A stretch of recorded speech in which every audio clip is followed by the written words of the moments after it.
నమస్తే అయ్యన్న పాత్రులు. సో ఇప్పుడు పనికి తగ్గ వేతనం అమలు చేయాలన్నట్టు కూడా డిమాండ్ చేయడం జరుగుతుంది. సో అంతేకాదు గవర్నమెంట్ ఉద్యోగులకు కూడా. సో ఒకసారి దీని మీద డిస్కస్ చేసుకునే ప్రయత్నం అయితే చేద్దాం. స్టూడియోలో ప్రస్తుతం సీనియర్ జర్నలిస్ట్ సిఎస్ రావు గారు ఉన్నారు. వెల్కమ్ చెప్తాం. Hello sir. హలో సార్, పనికి తగ్గ వేతనం, సో ఏం చెప్తారు సార్ అసలు ఈ టాపిక్ గురించి? ఇది చాలా కాలం నుంచి పనికి తగ్గ వేతనము అనేది ఉంది. ప్రధానమంత్రి నరేంద్ర మోడీ గారు కూడా అనేక సందర్భాల్లో పనికి తగిన వేతనము, అలాగే ఒకే పెన్షన్, ఒకే దేశం, ఇలాంటివన్నీ ఉన్నాయి. ఓకే. కేంద్ర ప్రభుత్వం దృష్టిలో ప్లస్ నరేంద్ర మోడీ గారి దృష్టిలో. కాకపోతే ఇంప్లిమెంట్ చేయడంలో కొంత ఇబ్బందికరమైన పరిస్థితుల దృష్ట్యా ఆయన ఆచితూచి వెయిట్ చేస్తున్నారు. ఇలాంటి పరిస్థితుల్లో నో వర్క్ నో పే అనేటువంటి ఒక అంశాన్ని ఆంధ్రప్రదేశ్ స్పీకర్ అయ్యన్న పాత్రుడు గారు తీసుకొచ్చారు. ఎక్కడ తీసుకొచ్చారు, ఏ సందర్భంలో తీసుకొచ్చారు అని అంటే, మహిళలకు సంబంధించినటువంటి మీటింగ్ జరుగుతుంది. ఓకే. మహిళా ప్రతినిధులతోటి మీటింగ్ జరుగుతుంది, అవేర్నెస్ కార్యక్రమం పెంచే కార్యక్రమం జరుగుతుంది తిరుపతిలో. ఆ సందర్భంగా లోక్సభ స్పీకర్ ఓంప్రకాష్ బిర్లా గారు వచ్చారు. మహిళా ప్రతినిధులతో మాట్లాడుతూ అయ్యన్న పాత్రుడు గారు ఒక ప్రపోజల్ పెట్టారు. ఎందుకు పెట్టారు అని అంటే, అసెంబ్లీకి ఎవరైతే రారో వాళ్ళకి వేతనం ఎందుకు ఇవ్వాలి, అలా సో అసెంబ్లీకి రానిటువంటి వాళ్ళకి వేతనం ఇవ్వాల్సిన అవసరం లేదు అనేటువంటి పాలసీని తీసుకొస్తే బాగుంటుంది అనేటువంటి ఒక ప్రపోజలు లోక్సభ స్పీకర్ ఓం ప్రకాష్ బిర్లా ముందు అయ్యన్న పాత్రుడు గారు పెట్టారు. ఓకే. అంటే నో వర్క్ నో శాలరీ, అంతే కదా. పని చేస్తేనే కదా జీతం, పని చేయకుండా ఇవ్వరు కదా. సార్, పని చేయకుండా ఇవ్వడానికి లేదు కదా. అలాగే పనికి తగ్గ వేతనం. ఇప్పుడు సార్ అంటే ఇది చాలా మందికి తెలియకపోవచ్చు సార్. ఒకసారి అంటే ఇప్పుడు అసెంబ్లీకి వెళ్ళే వాళ్ళు ఒకవేళ రాకున్నా కానీ వాళ్ళకి మంత్లీ శాలరీ పడిపోతుందా? ఇప్పుడు నెల నెల పడుతుంది కదా. అసెంబ్లీకి వచ్చినా రాకపోయినా నెల నెల జీత బత్యాలు అన్నీ పడుతున్నాయి. ప్రోటోకాల్ ప్రకారం వాళ్ళకి ఇవ్వాల్సినటువంటి గౌరవం అన్నీ ఇస్తున్నారు. ప్రజలు ఇచ్చినటువంటి ఆ హోదాతోటి అన్ని రకాల బెనిఫిట్స్ పొందుతున్నారు. కానీ అసెంబ్లీకి రావట్లేదు. అసెంబ్లీకి రావాలి కదా. అసెంబ్లీకి రాకపోతే జీతాలు ఎందుకు ఇవ్వాలి, బెనిఫిట్స్ ఎందుకు ఇవ్వాలి? అలాంటి రూల్ ఒకటి తీసుకురండి. ఇప్పుడు దాకా రూల్ లేదు, అది అలాంటి రూల్ ఒకటి తీసుకురండి అని చెప్పి లోక్సభ స్పీకర్గా ఉన్నటువంటి ఓంప్రకాష్ బిర్లా గారికి ప్రతిపాదన పెట్టారు అయ్యన్న పాత్రుడు గారు.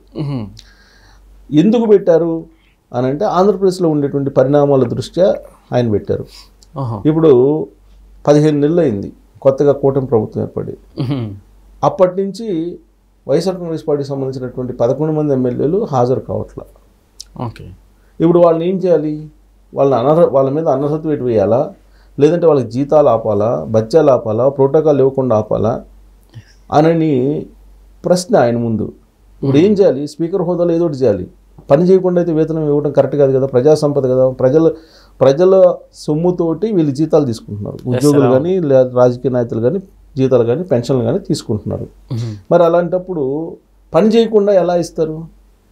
సంవత్సరానికి 45 రోజులు సుమారుగా అసెంబ్లీ ఉంటుందండి. ఈ 45 రోజులు కూడా రాకుండా ప్రతి నెల జీతం తీసుకుంటున్నారు కదా, బత్యాలు తీసుకుంటున్నారు కదా, రిటైర్మెంట్ అయితే పెన్షన్ తీసుకుంటున్నారు కదా, అలాగే ప్రోటోకాల్ అన్ని రకాల బెనిఫిట్స్ పొందుతున్నారు కదా. ఫోన్ బిల్లు, గ్యాస్ సబ్సిడీ, ఫుడ్లో కన్స్ట్రక్షను, ఇవన్నీ చాలా బెనిఫిట్స్ ఉన్నాయి. వాళ్ళకి ట్రావెల్ ఖర్చులు, వాళ్ళ వెహికల్ ఖర్చులు ఎన్ని ఇస్తారు. అన్ని బెనిఫిట్స్ పొందుతూ ప్రజా సమస్యలని ప్రశ్నించడానికి అసెంబ్లీకి రాకపోతే ఏం చేయాలి మీరు ఆలోచించండి అని చెప్పారు. ఎందుకంటే ఒక్క తెలంగాణ, ఆంధ్రప్రదేశ్లోనే ఇలాంటి సమస్య ఉంది. తెలంగాణలో ప్రతిపక్ష నేత హోదా ఉన్నప్పటికీ కేసీఆర్ గారు అసెంబ్లీకి రావట్లేదు. కానీ క్యాబినెట్ హోదాని అనుభవిస్తున్నాడు ఆయన ఫామ్ హౌస్లో కూర్చొని. ఓకే. ప్రజాధనం ఎంత, ఇప్పుడు వాళ్ళకి శాలరీస్ లెక్క వేస్తే కనుక సంవత్సరానికి దాదాపు 30 లక్షలు దాకా ఉంటాయి బెనిఫిట్స్ కానీ ఏదైతే. ఒక్కొక్కరికి అన్ని లక్షలు ఉన్నప్పుడు ఏదైతే బెనిఫిట్స్ రూపంలో ఒక ప్రతిపక్ష నాయకుడిగా హోదా ఉంటే, ఎమ్మెల్యేగా ఉంటేనేమో వాళ్ళ శాలరీ వాళ్ళకి ఇస్తున్నారు. సో ఇన్ని ఇప్పుడు కొన్ని కోట్ల రూపాయల అమౌంట్ అవుతుంది కదా ప్రతి సంవత్సరం. ఎందుకు ఇవ్వాలి ప్రజాధనాన్ని? ప్రతి నెల పని చేయకుండా వాళ్ళకి ఎందుకు ఇవ్వాలి?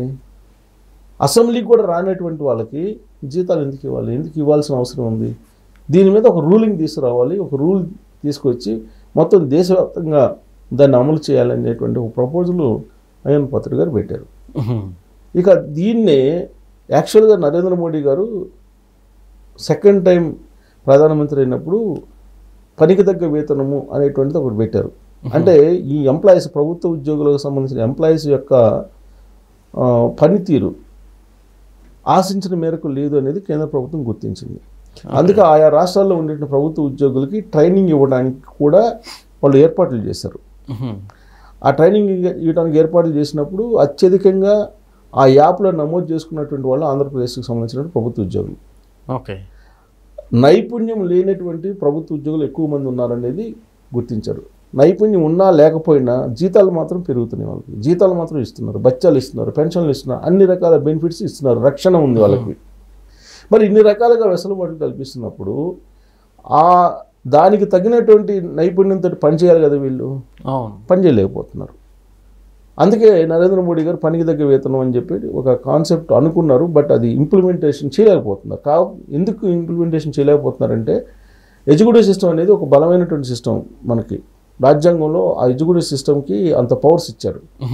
వాళ్ళే చేయాలి ఇదంతా. వాళ్ళ మీద వాళ్ళే ఎందుకు చేసుకుంటారు? చేసుకోరు కదా. ఇప్పుడు అయ్యన్ పాత్రుడు గారు తిరుపతి వేదికగా చేసుకుని అదే మాట్లాడారు. ప్రైవేటు ఉద్యోగులకి పని చేయకపోతే శాలరీ కట్ చేస్తారు కదా సార్. బేసిక్గా ప్రైవేట్ వాటిలో ఇట్లానే జరుగుతుంది. సో అలాంటి ప్రైవేట్ వాటిల్లో మీకు రాకపోతే కట్ చేస్తారా లేదా శాలరీ? అనేక సంస్థల్లో, ప్రైవేట్ సంస్థల్లో మీరు వర్క్ చేయకపోతే లేదా రాకపోతే నిర్దాక్షిణ్యంగా శాలరీస్ కట్ చేస్తారు. పని చేస్తేనే నెల నెల జీతాలు ఇవ్వనటువంటి ప్రైవేట్ కంపెనీలు బోల్డెన్ ఉన్నాయి. ఏది 12 గంటలు, 11 గంటలు, 13 గంటలు, 14 గంటలు పని చేయించుకున్నటువంటి ఆర్గనైజేషన్స్ కూడా నెల నెల జీతాలు ఇవ్వట్లా ప్రైవేట్లో ఆర్గనైజేషన్స్లో. ఎక్కడ దాకా ఎందుకు? మీడియా రంగాన్ని తీసుకోండి. మీడియా రంగంలో ఇప్పుడు ఉన్నటువంటి మీడియా రంగంలో ఎన్ని సంస్థలు నామ్స్ ప్రకారం మొత్తం ఇస్తున్నారు బెనిఫిట్స్ అని అంటే, నామ్స్ ప్రకారం 1-2 సంస్థలు ఏమైనా ఇస్తాయేమో, మిగతా అన్నీ కూడా నామ్స్ ప్రకారం ఒకవేళ శాలరీస్ ఇచ్చినప్పటికీ కూడా మిగతా బెనిఫిట్స్ ఇవ్వరు. ఇప్పుడు చట్టాల ప్రకారం వాళ్ళు ఇవ్వాలి, కానీ ఆ చట్టాన్ని ఎప్పుడు పట్టించుకోరు. అసలు కొన్ని సంస్థలు అయితే అసలు శాలరీసే ఇవ్వవు. దాదాపు ఇప్పుడు ఉండేటువంటి మీడియాలో మన తెలుగు మీడియాని తీసుకుంటే 50% ఛానల్స్ కానీ 50% పేపర్స్ కానీ శాలరీస్ ఇవ్వరు. శాలరీస్ ఇవ్వకుండా 10 గంటలు 12 గంటలు పని చేయించుకుంటారు. అవును, ఈ అయ్యన్ పాత్రుడు గారు అదే అంది. కొన్ని ప్రైవేట్ సంస్థలు పని చేయకపోతే అసలు జీతాలు ఇవ్వరు, కానీ ప్రభుత్వ ఉద్యోగులకి లేదంటే పొలిటీషియన్స్కి ఎందుకు పని చేయకపోతే జీతాలు ఎందుకు ఇవ్వాలి? నెల నెల టెన్షన్గా జీతాలు అయితే తీసుకుంటున్నారు కదా, ట్రెజరీ నుంచి డైరెక్ట్గా వాళ్ళ అకౌంట్లో పడుతున్నాయి కదా, ఎందుకు ఇవ్వాలి? కాబట్టి దీని మీద ఒక రూలింగ్ తీసుకురండి అని చెప్పి ఆయన ఒక ప్రతిపాదన చేశారు. సార్, ఇలాంటి వాటి మీద ప్రతి కామన్ మ్యాన్ రెస్పాండ్ అవ్వాలంటే ఏం చెప్తారు? రెస్పాండ్ కావట్లేదు కాబట్టి వీళ్ళు ఇష్టం వచ్చినట్టు చేస్తున్నారు. అవును, రెస్పాండ్ అయ్యి నిలదీసేటువంటి పరిస్థితి వస్తే ప్రభుత్వ ఉద్యోగులు అవినీతికి ఎందుకు పాల్పడతారు? అవినీతికి పాల్పడేటువంటి వాళ్ళని నిలదీయచ్చు అనేది కూడా ఉంది చట్టంలో. నిలదీయాలి, తర్వాత ఏసీబీకి పట్టించాలి. అది పెద్ద నేరం. అది ఒక నేరం చేస్తున్నటువంటి వాళ్ళని నీ మీదకి ఎవరైనా వచ్చారనుకో ఊరుకుంటావా? నువ్వు ఊరుకోరు కదా. సేమ్ అలానే లంచం తీసుకునేటువంటి వాళ్ళని నిలదీయచ్చు, చొక్కా పట్టుకుని నిలదీసేటువంటి అవకాశం ఉంది పౌరులకి. కానీ పౌరులు ఎందుకులే ఎవరు వాళ్ళకి అలా గొడవలు పెట్టుకోవడం? వాళ్ళకి ఏంటంటే ఒక రక్షణ ఉంది. 311 అనేటువంటిది రాజ్యాంగంలో ఒక ప్రొవిజన్ ఒకటి ఉంది, చట్టం. దాని ప్రకారం వాళ్ళకి రక్షణ ఉంది. గవర్నమెంట్ ఎంప్లాయీస్ తోటి పెట్టుకుంటే ఎందుకులే, వాళ్ళ విధులకు ఆటంకం కలిగించారని కేసులు పెడితే మళ్ళీ ఆ కేసులను ఫేస్ చేయాలి, ఇవన్నీ ఎందుకులే అని చెప్పి ఎవరికి వాళ్ళే పనులు చేయించుకోవడానికి వాళ్ళకి త్రొడమో పారేసి వాళ్ళు పనులు చేయించుకొని వెళ్ళిపోతున్నారు. వీళ్ళు పని చేయాలంటే డబ్బులు లేకుండా పని చేసే పరిస్థితి లేదు ఎక్కువ మంది. సో ఇలాంటి పరిస్థితి సమాజంలో ఉంది. అందుకే అయ్యన్ పాత్రుడు గారు పని చేస్తేనే డబ్బులు అనేది పెట్టాలి, అలాగే పనికి తగ్గ వేతనం అని పెట్టాలి. అలాగే వీళ్ళకి కూడా గవర్నమెంట్ ఎంప్లాయీస్కి కూడా యాక్చువల్గా వాళ్ళ పర్ఫార్మెన్స్ని ఐడెంటిఫై చేయాలి. వాళ్ళ కొన్ని రకాల ఎగ్జామ్స్ ఉంటాయి, డిపార్ట్మెంటల్ ఎగ్జామ్స్, అవన్నీ పెట్టాలి. అవన్నీ పెట్టి డిమోషన్ కూడా చేయొచ్చు, కానీ అది చేయట్లా. అందుకే ఇప్పుడు అయ్యన్ పాత్రుడు గారు అలాంటి ఒక అభిప్రాయాన్ని వ్యక్తం చేశారు. దీన్ని అందరూ గమనించి కనుక దీన్ని కొంచెం ఉద్యమ రూపంలో కనుక తీసుకెళ్తే సమాజానికి మంచిది. ఎవరికోళ్ళే మనకెందుకులే అనుకుంటే ప్రభుత్వ ఉద్యోగులు ఒకవైపు, రాజకీయ నాయకులు ఒకవైపు, సమాజంలో ఉండేటువంటి తాడిత పీడిత జనాల్ని పీకు తింటుంటారు. అంతిమంగా ఏమవుతుంది? మరో శ్రీలంక, మరో నేపాల్, మరో బంగ్లాదేశ్ అవుతుంది. అంత దూరం తీసుకొచ్చుకోకుండా ముందే జాగ్రత్త పడాలి అనేది ఆయన ప్రతిపాదన కనుక పరిగణలోకి తీసుకుంటే కనుక ఎవరైతే పని చేస్తారో, ఎవరైతే ఉద్యోగం చేస్తారో సక్రమంగా వాళ్ళకే జీతాలు అంటే కనుక అప్పుడు సక్రమంగా పనిచేస్తారు. Yes sir. Okay sir, thank you.